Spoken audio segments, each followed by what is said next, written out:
नमस्कार, माझ्या माय क्रिएटिव्हिटी या चॅनलवर तुमचे सर्वांचे खूप खूप स्वागत आहे। आज मी तुम्हाला शेवग्याच्या शेंगाचे गावरान पद्धतीने झणझणीत असा रस्सा करून दाखवणार आहे।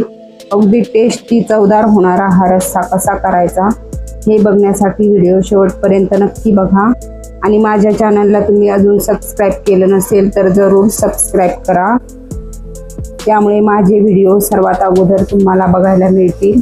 चला तर मग वेळ न घालवता रेसिपीला सुरुवात करूया। मी इथे 3 शेवग्याच्या शेंगा कापून सोलून घेतलेल्या आहेत। बघू शकता अशा प्रकारे त्याची साल काढून घेतलेली आहे आणि निवडून घेतलेले आहेत। त्या पाण्याने स्वच्छ धुवून घेऊया। शेवग्याच्या शेंगा पाण्याने धुवून घेतलेल्या आहेत। आता आपण वाटण तयार करून घेऊया। त्यासाठी मी इथे 6 ते 7 हिरव्या मिरच्या घेतल्या आहेत। 15 ते 20 लसूण पाकळ्या घेतल्या आहेत। 4 चमचे भाजलेले शेंगदाणे घालूया आणि पाणी घालून याचा अगदी बारीक वाटण तयार करून घ्यायचा आहे। मसाला अगदी बारीक वाटून घेतलेला आहे। मी इथे एक कढाई घेतलेली आहे। आता त्यामध्ये 1 टेबलस्पून तेल घालूया, चिमूटभर हिंग घालूया,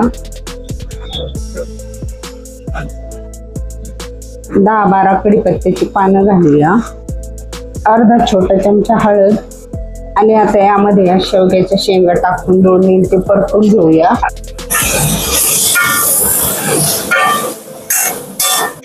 शेवग्याची शेंगा 2 मिनिट परतून घेतलेले आहेत। आता यामध्ये आपण हे वाटण घालूया, थोडीशी बारीक कापलेली कोथिंबीर घालूया आणि 2-3 मिनिटे हा मसाला चांगला परतून घेऊया। मसाल्यामध्ये थोडंसं पाणी घालूया आणि थोडा वेळ परतून घेऊया, म्हणजे मसाले जळणार नाही।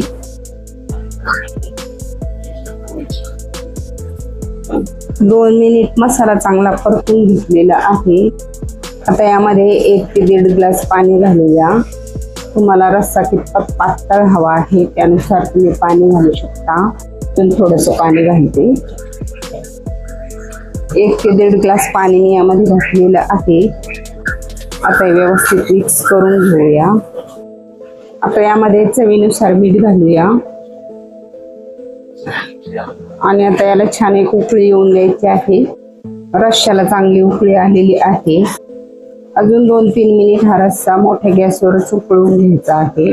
हा रस्सा उतू जाण्याची शक्यता असते, त्यामुळे मधून मधून लक्ष ठेवायचं आहे आणि असं हलवत राहायचं आहे।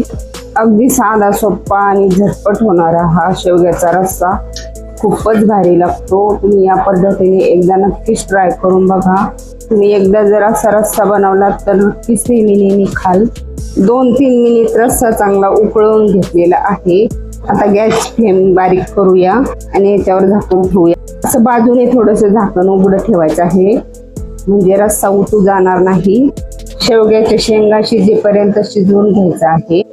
आता आपण याच्यावरचं झाकण उघडून बघूया। मी अधूनमधून हलवून चेक करून घेतलेलं आहे। आता आपण बघूया शेवग्याच्या शेंगा शिजल्या की नाही ते। अशी एखादी शेंग पोळीमध्ये घ्यायची आहे, ती हाताने अशी दाबून बघायची आहे। बघा आता शेंग छान शिजलेली आहे। शेवग्याच्या शेंगाचा रस्सा तयार झालेला आहे। आता आपण गॅस बंद करून हा रस्सा दुसऱ्या बाउलमध्ये काढून घेऊया।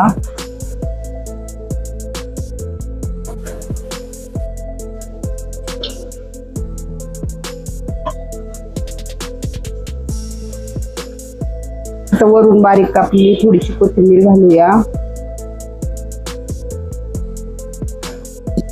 झणझणीत आणि गावरान पद्धतीने केलेला हा शेवग्याच्या शेंगाचा रस्सा तुम्ही नक्कीच करून बघा। कुठल्याही प्रकारच्या भाकरी बरोबर, चपाती बरोबर, भाताबरोबर हा खूपच छान लागतो। तुम्ही या पद्धतीने हा शेवग्याच्या शेंगाचा रस्सा नक्कीच ट्राय करून बघा आणि तुम्हाला माझी ही रेसिपी कशी वाटली ते मला कमेंटद्वारे जरूर कळवा। माझ्या रेसिपी तुम्हाला आवडत असतील तर माझ्या चॅनलला लाईक, शेअर आणि सबस्क्राईब करायला विसरू नका। धन्यवाद।